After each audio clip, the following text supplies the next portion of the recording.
Welcome to the Tactical Dent Tech Podcast. You are now part of a small underground movement of dent technicians from all over the world. We are on a mission to change our industry with innovation, intelligence, and skill. But because we don't rely on an insurance company to steer customers our way, we need to do things different. We need to do things smarter. We do that through a network of technicians that we call the Tactical Tech Movement. Now let's get this revolution started. Hey, what's up, everybody? John Hiley here with Angela Hiley and the Tactical Dent Tech Podcast. Long time no see, fuckers. Yes, fuckers. We should tell everybody what we got each other for Valentine's Day. Because we didn't even do a Valentine's Day episode, and I wanted to do that, but John was not feeling it.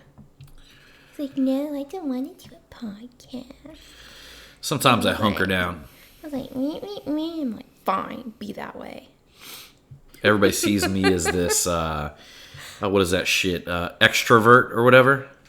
I still think the whole word introvert and extrovert is just a fancy fucking word, like from what our parents used to say, like either like somebody's outgoing or they're shy. And I just think like they came up with a fancy word to make you kind of like sound cool. Like, I'm such an introvert. And I don't think that word sounds cool. No, but it like, or hip. Because, back when you were a kid, your parents would just say, they're shy.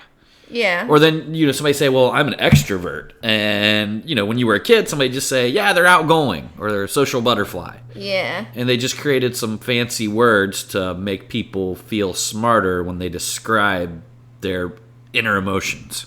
Yeah. I would say, honestly, I would think that the majority of people are probably a mixture of both. I'm a little bit of both. There's sometimes I don't want to fuck with anybody. No. Like, there's some days I just don't feel like talking to anybody. I don't feel like, even you. You know what I mean? Oh, thanks. Hey, everybody knows. Put me on the back burner again, damn it. I swear. But I'm just saying, and then there's days that I feel like I can talk to anybody anywhere that I go. Yeah, I think that's just being human. Yeah. Maybe it's because I'm an introverted extrovert. I guess. I mean, I'm shy when I first meet. Like, if I don't know anybody, or if I don't know the person, I'm going to be more reserved and more shy. Yeah. So we were kind of talking about this before we hit the start button on the podcast, started recording. And I was trying to explain to the wifey here that some of you guys are probably old enough to remember the show The Wonder Years, where you had that kid, Kevin, and the entire show was kind of like the voice in his head. It was like his inner dialogue, like the things that he was thinking while, whatever was going on. Is that guy's name Fred Savage? Yeah, Fred Savage played the part in that. And so the majority of the show, you were just hearing his thoughts, and then, occasionally he would mumble out something. Yeah. And, but I was telling her, I'm like, that's kind of the way I am, all day long. I'm walking around, I've got inner dialogue going on in my head. I'm having, pretty much just like the Wonder Years. I've got all these, thoughts about certain situations, and I've got a lot of inner dialogue. And I'd recently read an article about how there were people who really didn't have inner dialogue playing. They mainly, whenever they thought of something or created any dialogue, they would actually say it out loud. And I was surprised, because I've always had this inner dialogue. But as I was telling her about it, come to find out, she's one of the fucking ones that doesn't have it. No, I mean, I do, but when I'm by myself, I don't just, keep it in. I like to talk to myself, out loud. I have a full-blown conversation with myself. But you said that you don't like to have inner dialogue thoughts with yourself. You don't like to have that Wonder Years voice. Maybe, when I'm around other people. Really? And I'm, observing the conversation and that individual. And so what makes it different talking out loud than talking to yourself in your own mind? I feel like it's more meaningful for me. Because not only, when I'm talking out loud, am I having a conversation with myself, but I'm also having a conversation with God, too. So it's like, Me, myself, and God were like, and then of course Lily, our schnauzer. I think God's actually kind of like he can hear what's going on inside of you too. Yeah. So I feel like if you're But when I'm at home by myself, I'd rather just like talk out loud than be just walking around and be quiet and all of the stuff's going on in my head. Right. Okay. But I think probably another reason is just because like since I have, with having anxiety and stuff like that, when anxiety kicks in, your mind is going like, it's going like rampant in there. Do you know what I'm saying? Right. You have like all these, you have your voice saying it's like when all you're this inside shit. one of them machines and all that cash is blowing around you and you're trying to grab as much as possible. Exactly. That's exactly what's going on. So that's probably one of the main reasons why I like to talk out loud. Yeah. But I don't do that when we're in groups of people, because then people will probably just look at me and be like, that girl's fucking crazy. Sometimes I've got to stop myself from talking out loud, especially, I think some of you dudes can relate. I mean, all of a sudden something happens and you get fueled with like a fit of rage all of a sudden. But wait a minute, are you by yourself or are you around No, other you people? could be around people, and I literally got to talk myself off the ledge, like, okay. But that's self-control right there. Don't get pissed about this. Exactly. But I actually find myself, I tell myself, I'm like, what will getting pissed about this accomplish for you? Yeah. And that's how I talk myself off the ledge. I tell myself, I'm like, don't do it. Don't get angry. If you say some shit that you don't want to say right now, it really won't help the situation. And the truth of the matter is, a temper tantrum or whatever you might want to call it, that's not really, it's just not having control. And they say that the older you get, the more control that you should be able to have over yourself. In the 7 Habits of Highly Effective People, which was one of my very first books that I ever read, kind of like a success book, probably not the very first book I ever read. I don't even remember what the fuck that was. Something in grade school or some shit. But this was the very first book that I've ever read on success. And it's a good book. If you haven't read it or listened to it, check it out. It's by Stephen Covey. And one of the things that he talked about is that there's a space between, there's a space between action and reaction, meaning there's a space between whatever stirs something up in you, right? And then the reaction. Yeah. So for people that do not have a lot of control, that space is very, very small. Mm-hmm. Because they immediately, something stimulates them, and then they immediately react. But there's still a space there. They had a small moment of decision. They could have actually made the choice which way they wanted to go with this, right? Yeah, that happened to me today. Yeah. But what happens is the more that you actually stop and focus on that decision, and again, like I was saying earlier, talk yourself off the ledge of potentially doing something that's not really going to serve you. And the more often that you do that, that space actually gets bigger. It does. So it's like one of them things that as you practice that between stimulus and response, and you practice self-control, that space continuously gets big to the point to where you really start to have control over your reaction to just about anything. And it turns into a really good habit. I'd like to say I'm pretty close to being there. I'm not... Yes, I will say that you've really worked on that. That's what I'm working on right now. Hey, I kept my cool and held my shit together today. I was at Target and I was like leaving and I was in my vehicle and I was getting ready to exit the Target parking lot, and some lady wanted to turn down where I was originally parked at, but she didn't have her blinker on or anything, and I thought she was just going to go straight. And I'm like, oh, come on, you can go ahead. And then she was like saying stuff out loud, and I read her lips, and one of the words that came out of her mouth was bitch, and I was like, oh! It's like, hell no. I'm like, you are talking to the wrong motherfucker right here. But that space opened up. But I was like, no, I have self-control. I'm just going to go, because I was like...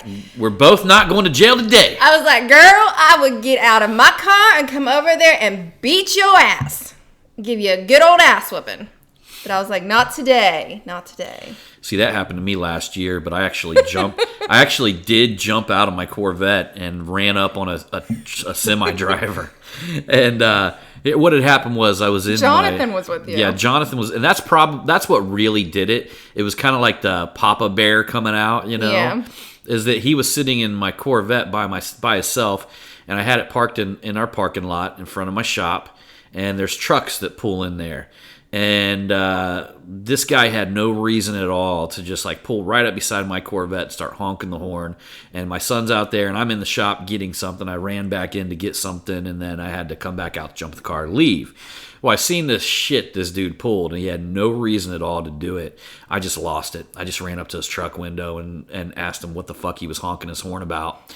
And it's crazy what people will do when they're confronted with, especially when they know that they were being an asshole. Yeah. Because when he rolled down his window and was confronted, he pretended like he didn't do it.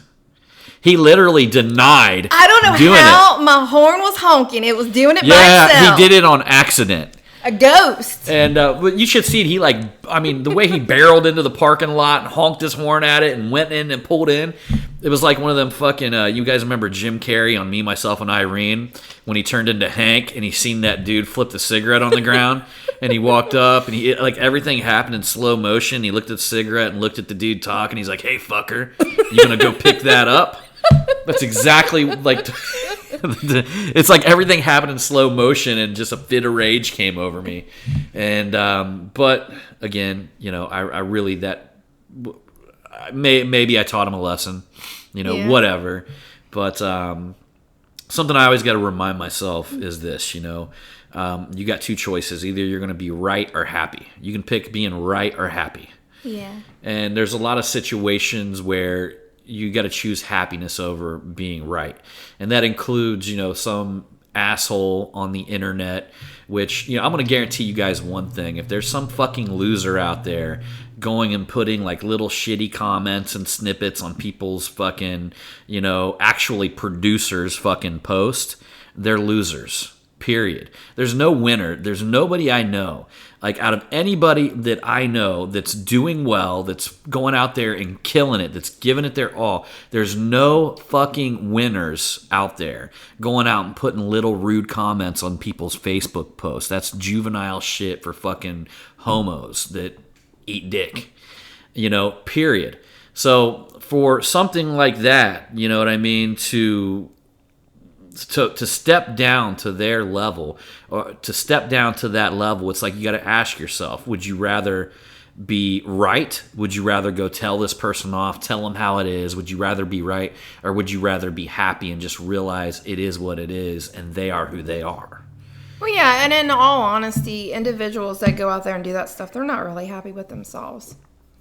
There ain't nobody out there that's producing shit that's going around fucking talking little bullshit on people's Facebook posts. I mean, you know what I mean? You know how juvenile and pathetic of a person you've got to be to just look for shit out there that bothers you so you can go talk shit on somebody who's probably doing something you're jealous of. Yeah, that's what I was going to say. You know what I mean? They're out there, probably getting out of their comfort zone, and something spikes a little jealousy in somebody's heart, and it actually fucking induces them to go out there and be a little bitch and talk on somebody's Facebook post. The people that are doing that are the fucking dumbest fucks on planet Earth. I know a lot of you guys, there's probably a few of you listening right now that this might resonate with, but I doubt that there's a whole lot of you that this is resonating with. We met a lot of the tactical listeners out there, man, and you guys are a cool bunch. Mm-hmm. And we appreciated everybody at the Mobile Tech Expo who came up and said something. We had a lot of people come up and say they loved our show, and we appreciate that. Appreciate all of you guys. Absolutely. Yeah. So, but wait, man, I need to read. Can I read the Valentine's Day card that you got me? But then I gotta tell you guys something. So after she's done reading the Valentine's Day card, I gotta tell you about some asshole that sent me a message the other day, and he actually does listen to this podcast because he told me about it. And but I gotta explain to you guys. I really gotta lay this out there because it was on Instagram, and I get this fucking message. But I'll tell you guys about it here in a minute. So everybody knows what I got John for Valentine's Day, and that was his Big Daddy paddle. Yeah. Yeah, which everybody loved. But the card, okay, so on the outside it says, "Where do you want to eat? I'm fine wherever."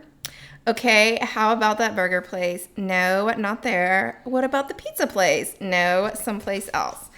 And then on the inside it says, "As long as I'm with you, I'm where I want to be. Love you, John Mack." But here's the funny part. This is the funny part of the card. John wrote me this little poem, and he told the lady that when he went to go buy flowers, it was an older lady, he told her this. I always try to make a nice little poem. And she died laughing, and it made her day. So, being with me makes you a troop. I love you even when you poop. And John actually got me, and I am not a big fan of wearing watches. I don't really like to wear stuff on my wrist, but John went out and bought me an Apple Watch, and I was like, oh, that is so awesome. And here in the back of my mind here, I thought I wasn't going to wear it, but now I'm like addicted to this thing. I put this thing on first thing when I wake up in the morning. I wish I could wear it at night, but man, this thing's badass. I didn't understand the whole hype until John got me one. So, in all honesty, I probably wouldn't even have gotten one until, instead you went out and got it for me. Mm-hmm. That's all you got to say about that? Oh, yeah. No. I was reading this guy's post, or this message that he sent me. See, there you go again. No. I knew you would love the iWatch.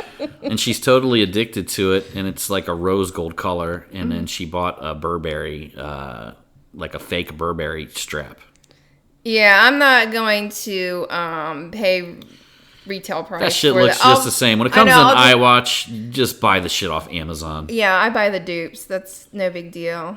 Yeah. I got a Gucci one, then got a Louis Vuitton one. And Jonathan, when I told him, he was like, "Mom, we do not buy fake stuff." And I'm like, when it comes to a watch band, I will go ahead and buy. When I was a kid, I used to live off of fake Oakleys.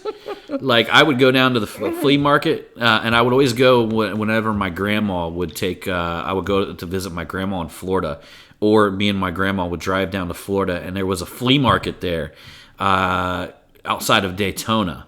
And the funny thing is, they actually got a dent guy. They had the same dent guy in this flea market that's there today, and this fucking dude's on Instagram, and he's still killing it at this flea market. It's crazy. His dent company was the Dent Ranger, and it was the Dent Ranger back then. Huh. And it was in this flea market in Daytona. He's actually, I follow him on Instagram. It's so funny. He's got like so many followers, but he's only following like 2 people. You can tell he just gets on Instagram and posts, and that's it. Yeah. Like some of the dents that he does. But I purposely like looked for this guy because I always remembered when I was a kid. I mean, I'm talking about, I'm 39 now, and I'm talking about when I was like 16 years old, this dude was doing PDR out of this flea market in Daytona. Wow. And he's been there that entire time. And I always wondered, I'm like, how in the fuck somebody, it seems like everybody who goes to a flea market to be like these bargain shoppers that just want everything for nothing. Yeah. But this dude makes it work. I mean, he has nice cars in there. He's got it almost looks like an airplane hangar. I don't know if any of you guys follow him on Instagram, but it looks like an airplane hangar that he works in. Mm-hmm. Nice, big shop. And dude's been doing it there forever. And I mean, like I said, this is before I was thinking about getting into PDR back then, because I had already worked with a detailer previous to that, and he had this big car dealership account called Dave Arbogast up where we live, and I was one of his detailers. So we were like, I was 15, 16 years old, and it was just a couple blocks down from my house. I'd walk down to his garage and detail cars after school on the weekend, stuff like that. And I still remember, like, he was getting paid $50 a car to detail cars, and when I was a kid, I was getting paid $25. So back then that was like $10 an hour. He was paying. I can't remember. He was paying me cash. He was paying me cash as well. But if you could imagine that business model, eventually it failed. that being said, going all the way full circle, he used to be real jealous of the dent removal guys that would come and service that account that he was working. And back then, I want to say they probably made much, even better money on wholesale. Like probably the wholesale rate back then, I think, was like $35 a panel, or maybe it was $45 a panel, or maybe even $50 a panel. I don't know, but they were just lining cars up and fucking killing it back then. Killing it. And he was always so jealous about how much the dent guys made, how much money they made. And I'd already, I've done body work with my father.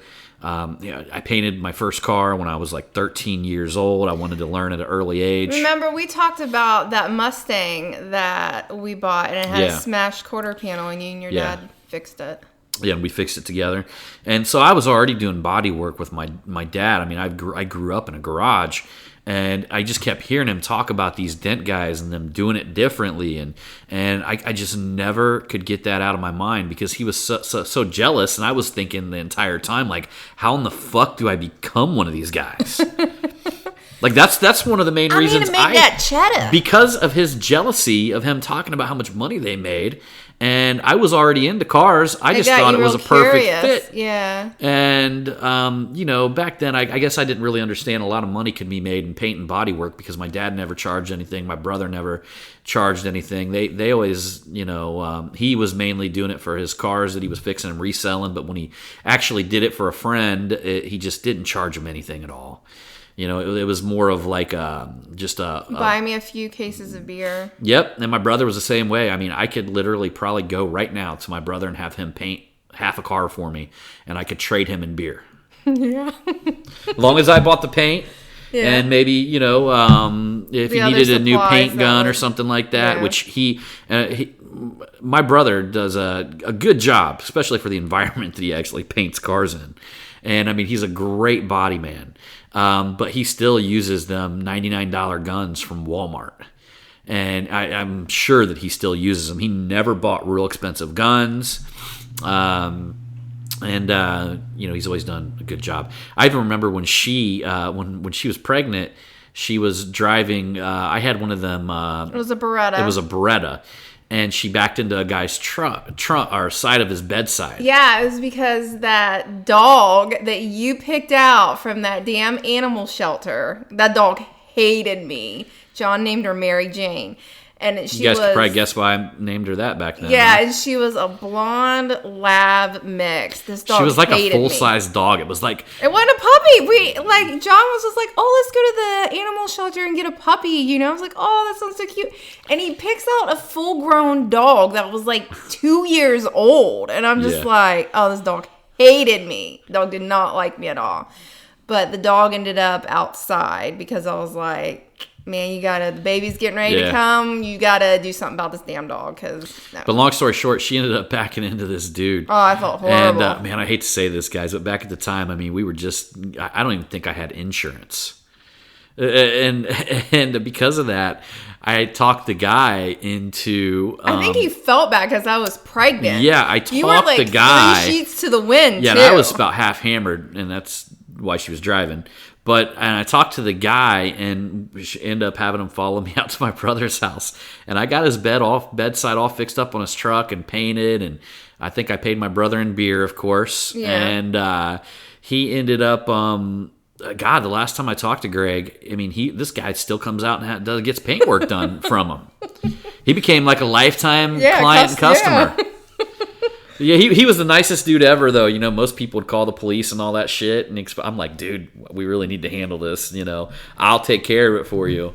And, my brother does paint and body work. I think I was probably maybe like 6 or 7 months pregnant. And I remember bawling my eyes out. So obviously he felt, See, I didn't even do PDR until John was 2 years old whenever we started doing paintless dent removal. Mm-hmm.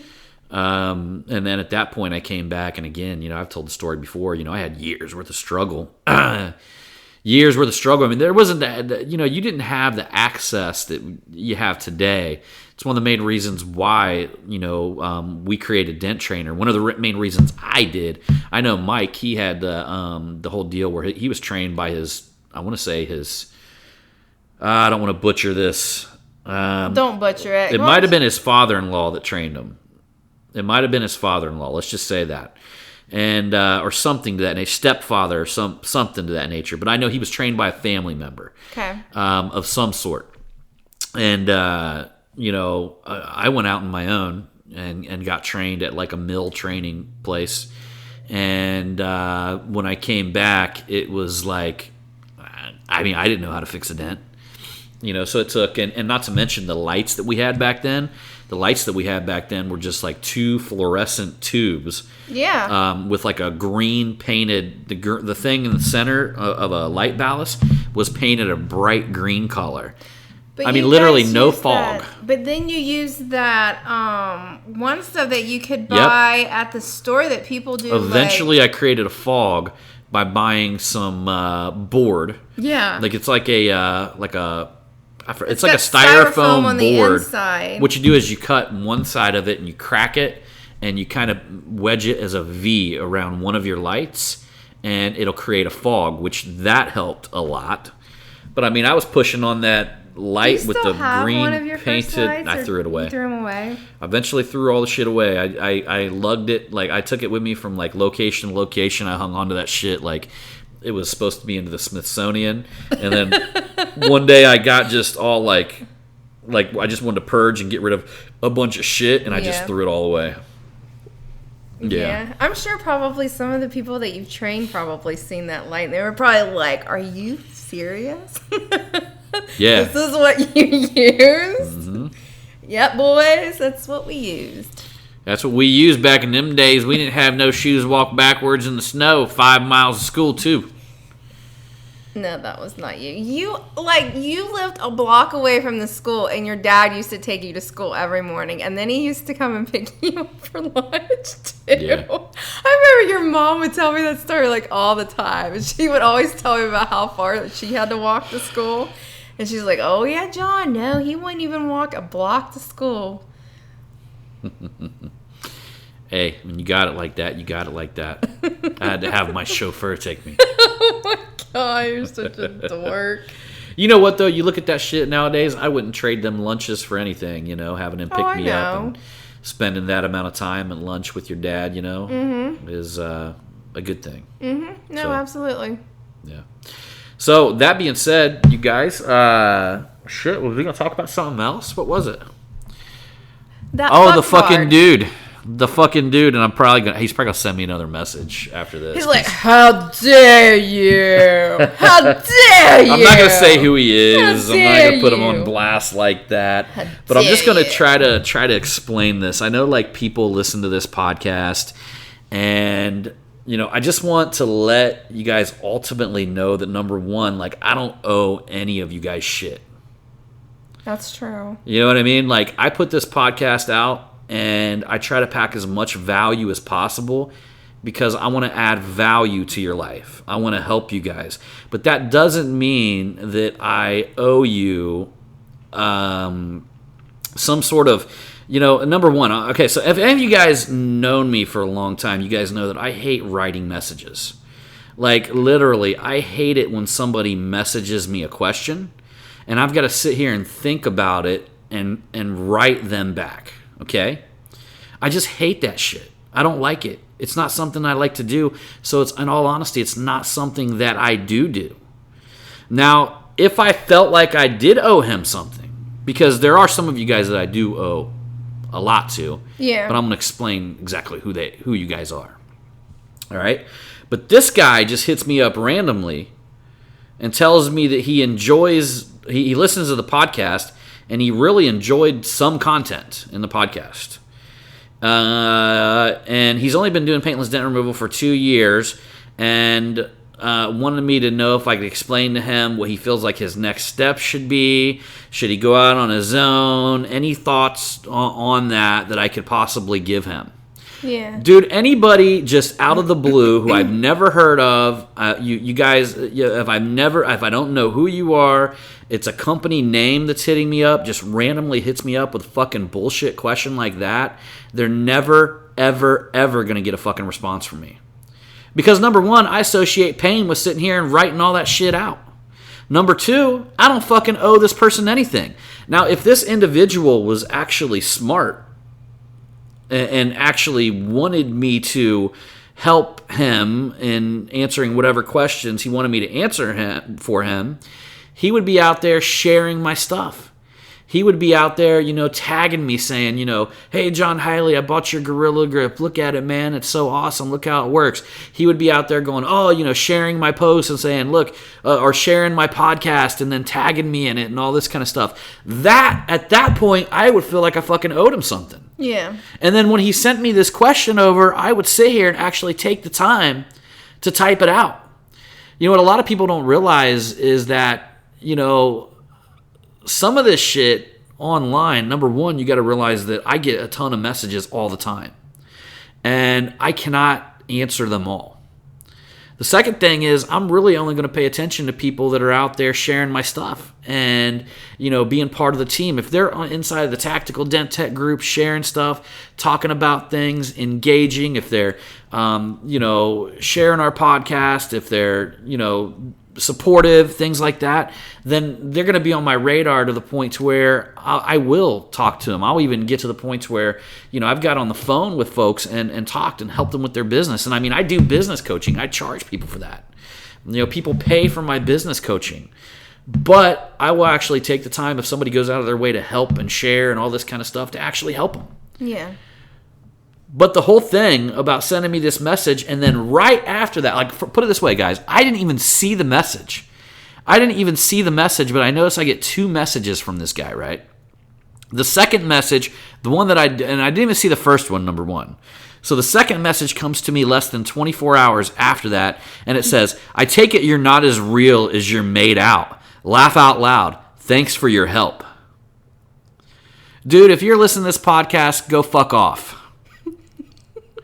Seriously, turn the shit off. Don't listen to my shit. Go the fuck away. Because that right there just shows me what kind of person you are. You little fucking temper tantrum bitch.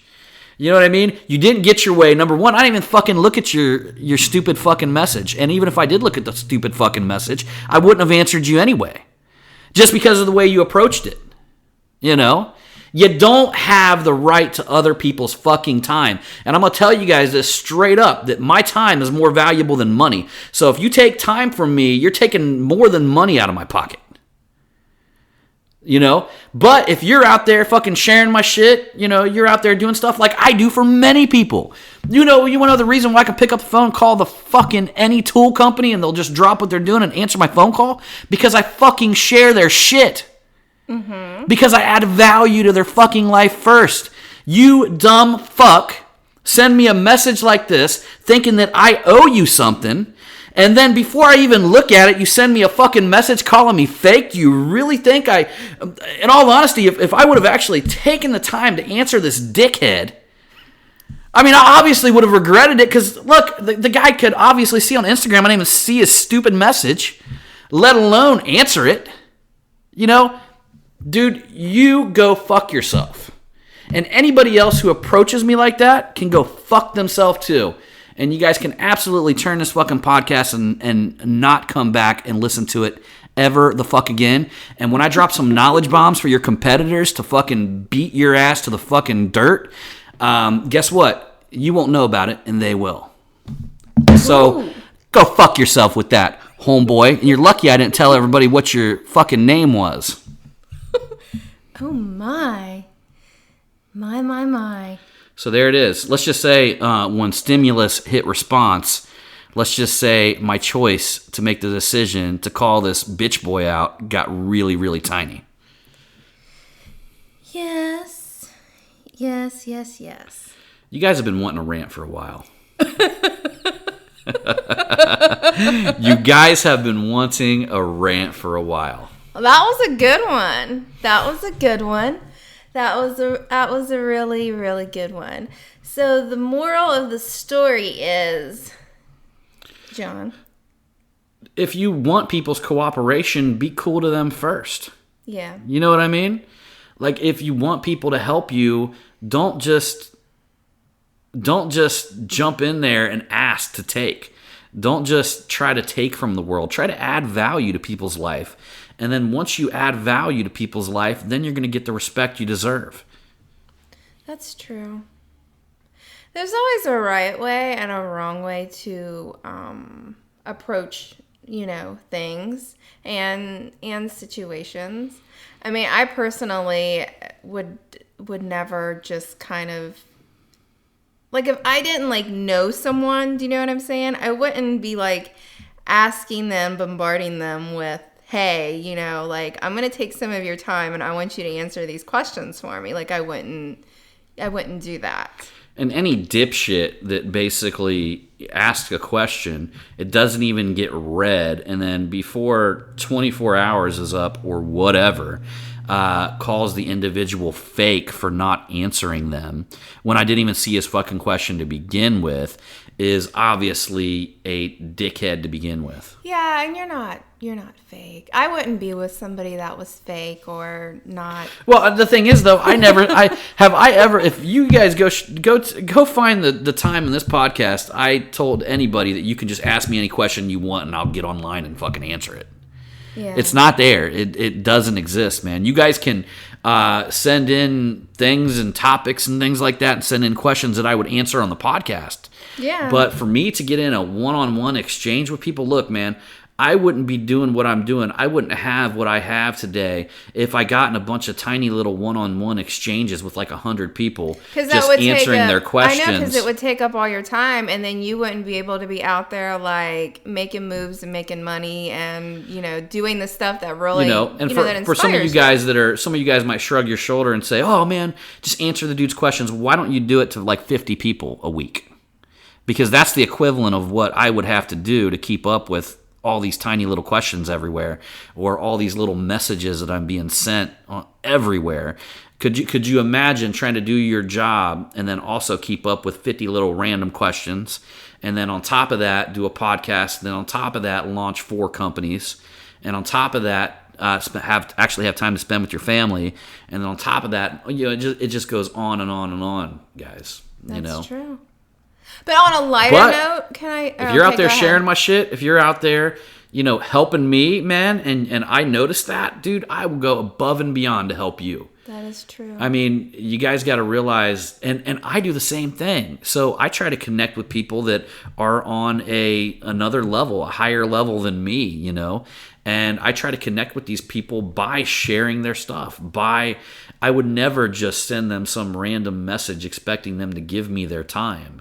I would much rather provide and show them value. It's just like a law of the universe. If you begin helping somebody, you'll get noticed by them, and then there'll be a certain point, a turning point where, you can build a relationship. That's true. But on a lighter note, I did want to mention that Crystal will be having a big speaking event on April 15th in Midland, Michigan, if anybody wants to attend. Yeah. Mm-hmm. And I'm really stoked. I think, in all honesty, John and I are going to go up there, and I would like to see her speak, because we have a really deep, good conversation just about being, a wife, a mother, and just being a woman in this day and age. But it was so funny, though, because the conversation got so deep. But then there at the end, what did we end the conversation off of? Next thing you know, me and her are the same thing that we end the podcast usually with. Look, it turns into poop stories. She's just so does John have a designated bathroom? Because Dwayne has one. I was girl, yeah, hell yeah, he does. I was I gotta keep that contained. Mm-hmm. I was we gotta keep that contained. But it was kind of it was pretty funny. Yeah. It was. Anyhow, I think that's it for tonight. Yes, this has been a wonderful podcast. I might say so myself. All right, everybody. So anyhow, we appreciate you for coming along on this Tactical Dent Tech podcast. Mm-hmm. And as usual, we're going to see you on that next one. And ain't you going to say that thing? I don't even remember what that thing is. Something... Your vibe attracts your tribe. Did I say it right? Yep, you said it. Woohoo! All right, we'll see you on the next one.